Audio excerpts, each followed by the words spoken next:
I went on a tour of the fashion industry because the dean at Eastern Kentucky, where I was teaching at the time, thought I should get credits beyond my master's degree. So I said, well, I really don't want to, but I will. And so there was a fashion study tour that the University of Kentucky was taking to New York, and I signed up. 3 graduate credits for going to New York. I thought it was a pretty good deal. So the second place we stopped was the Costume Institute. And at the end of that tour, Lillian Dickler, who was the departmental secretary, said to the group, you should meet Elizabeth Lawrence, she takes volunteers.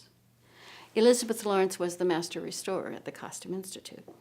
I didn't have a summer theater job.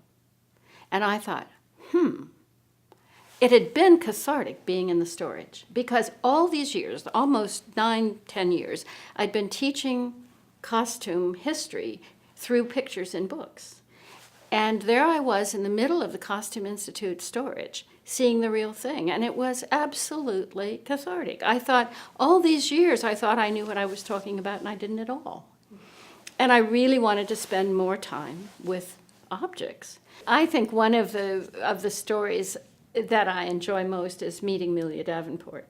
And I really met Melia Davenport because of USITT and Don Stoll, who was doing an oral history about Melia because she was an early American theater costume designer. And she worked with Robert Edmond Jones in the Provincetown Playhouse on Cape Cod. And so Don's purpose was to learn more about the history of stage design, costume design in particular, through Melia. And they used to ransack the attics in Newport and then cut up the 1890s gowns for Renaissance costumes. I mean, you don't want to know what they did. But anyway, there was a symposium in Los Angeles, and Melia needed an escort. Now, Melia was not very tall. She was a very small woman. She was a little over 5 feet tall, I think, and had very short gray hair.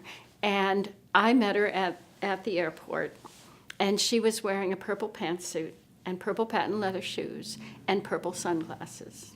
And she had this deep, husky voice that only comes from scotch and cigarettes.